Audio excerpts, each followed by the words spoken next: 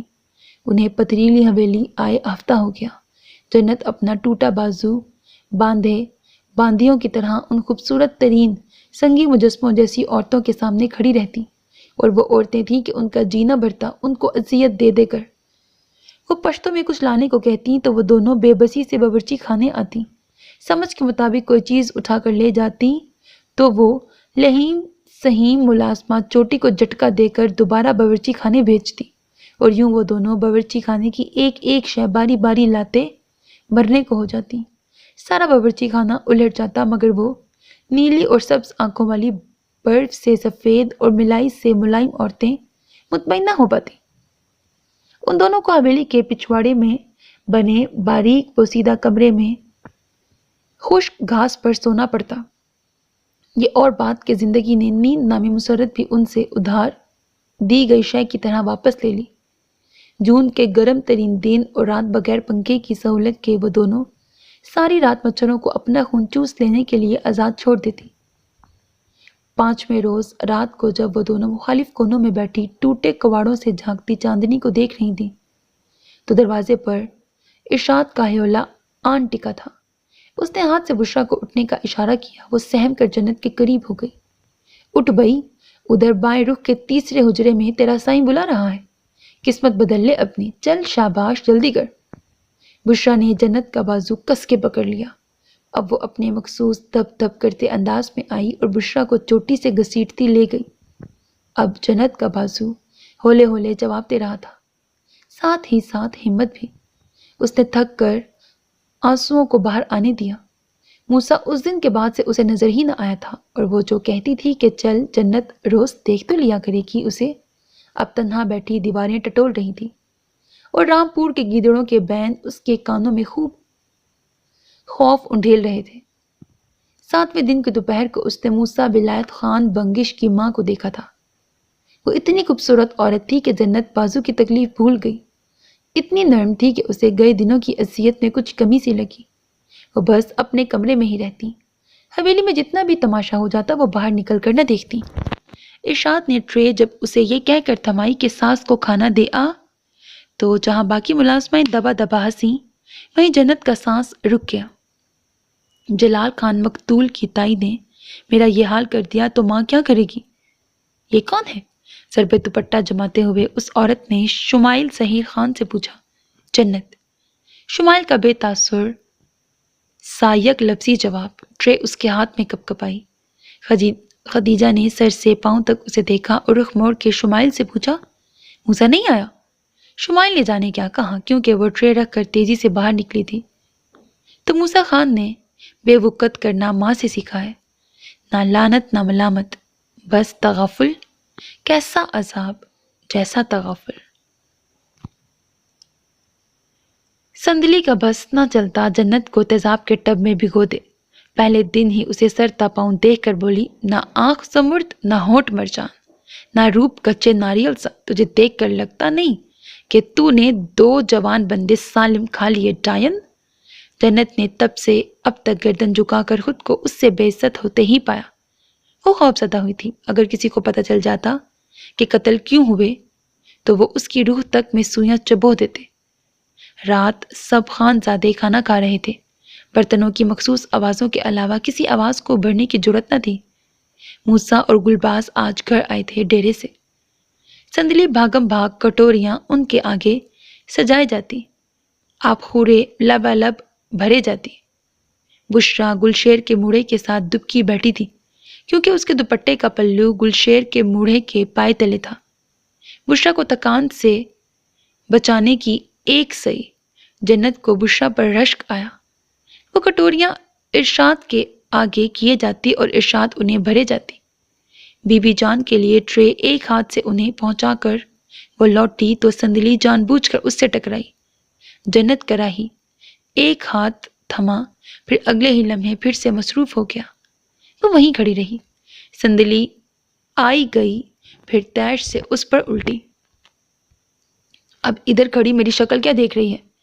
چودھرائن صاحبہ ادھر کو مڑی، ابھی بڑا کام ہے۔ میں اس لیے کھڑی ہوں کہ دوبارہ میری ہڈی کو، ٹوٹی ہوئی ہڈی کو اس کی جگہ سے کھسکانے کے لیے تمہیں تردد نہ کرنا پڑے۔ وہ بھی بلبلا کر بولی۔ ایک لمحے کو سب نے سر اٹھا کر دیکھا۔ موسیٰ کو جانے کیا ہوا، اس نے آپ خورا سندلی کے پاؤں میں دے مارا، کٹوری الٹ دی، موڑے کو لات رسید کر دی۔ یہ لڑکی مجھے حویلی میں نظر نہ آئے، فصلوں پہ لگاؤ اسے۔ کٹوری میں کبھی بال نکلتا ہے، کبھی آپ خورے میں تنکا۔ یہ جنگلوں کی باسی ادھر سبزیاں توڑتی ہی بھلی ہے۔ نظر نہ آئیے مجھے ارشاد؟ معافی چاہتی ہوں خان، غلطی ہو گئی، معاف کر دیں، دور ہو جاؤ میری نظروں سے۔ وہ دھاڑا۔ رات دیر تک جب وہ کام نپٹاتی پھر رہی تھی تو ولایت خان بنگش نے بستر لگاتی جنت کو دیکھ کر کہا، یہ بچی بازو کو سیدھا کیوں نہیں کر رہی؟ بی بی جان کے پاؤں دباتی بشرا نے موقع غنیمت جان کر بازو ٹوٹنے کا بتا دیا۔ اگلے دن دوپہر تک اس کے بازو کی ہڈی نے واپس اپنی جگہ لے لی تھی اور لکڑی کی تختیوں میں محفوظ اس کے بازو کا مستقل درد بس ہلکی سی ٹیس میں بدل چکا تھا۔ تو سریا کی بیٹی ہے نا؟ بی بی جان نے سیاہ چادر کو اس کے چہرے سے ہٹاتے ہوئے پوچھا۔ جگ سے پانی انڈیلتا ہاتھ ساکت ہوا، پھر رواں، جی ہاں۔ خدیجہ نے تسبیح روک کر اسے دیکھا۔ آج خانزادیاں برآمدوں میں رونق افروز تھیں۔ ہاں، ویسا ہی رنگ و روپ، کجری آنکھیں، یہ لمبی چوٹی۔ ہاں مگر تیری قسمت، تیری ماں کی بارات میں 12 پنڈوں بریکٹ گاؤں کے چودھری آئے تھے۔ یہ تاریخی شتکا ہوا تھا۔ ہاں چل خیر، میرا پوتا بھی اس سلطنت کا شہزادہ ہے، آئی پر آ گیا تو ملکہ بنا دے گا۔ اللہ دلوں میں محبت ڈالنے والا ہے۔ وہ نامحسوس طریقے سے دعا دے رہی تھی۔ جنت نے بشرا کا گلال چہرہ دیکھا تو گلشیر کی خاموش محبت کامیاب ٹھہری۔ آپ کو رشتہ داریاں نکالنے کی ضرورت نہیں بی بی جان، چودھریوں نے ہر بار ڈسا ہے ہمیں، ضروری نہیں کہ ہر بنی ہوئی لڑکی آپ کی طرح سلطنت سنبھال بیٹھے۔ رومانہ تائی کی آواز پر وہ زرد ہو گئی۔ سرمد ان کا چھوٹا بیٹا تھا، بے تحاشا لاڈلا نہ سہی مگر جوان بیٹا ضرور تھا۔ پھر موسیٰ خان رومانہ کی دوسرے نمبر کی بیٹی شازمین سے منسوب تھا، کم از کم ان کی نظر میں۔ خدیجہ شروع سے لا تعلق رہی۔ زہی خان کی اولاد میں سے موسیٰ خان ہی فیصلے کا مالک تھا۔ اس حوالے سے انہیں جنت سے شدید نفرت محسوس ہوتی۔ شدید حالات میں بھی ایک وقار تھا اس میں، جبکہ بشرا مرنج قسم کی تھی۔ گلشیر نے ماں کو پسندیدگی کا بتا کر اسے بیوی کا رتبہ دے ڈالا، مگر موسیٰ کا گریز بھانپتے ہوئے وہ شیر ہو گئیں۔ خدیجہ تو ویسے بھی کمرے تک ہی محدود تھیں۔ وہ جنت کو چھوٹی چھوٹی بات پر سزا دیتی۔ جولائی کے شدید گرم دنوں میں وہ اسے ننگے پاؤں سرخ پتھریلی روش پر مسلسل چلنے کی سزا دیتی، اس کا کھانا بند کر دیتی، رات باتھ روم میں بند کرا دیتی۔ اکثر بشرا بھی ساتھ ہوتی، مگر بشرا کی باتوں سے لگتا کہ اس کی جان جلد چھوٹنے والی ہے، گلشیر کوئی قدم اٹھانے ہی والا ہے۔ رومانہ نے ایک دن جنت کو بغور دیکھ لیا۔ یہ کاجل کہاں سے لگایا؟ اس کی چادر کھینچ لی، چہرہ سختی سے اوپر اٹھا کر معائنہ کیا۔ کمرے میں سویا موسیٰ شوٹ پر جاگا تھا، سر اٹھا کر کھڑکی سے جاگا۔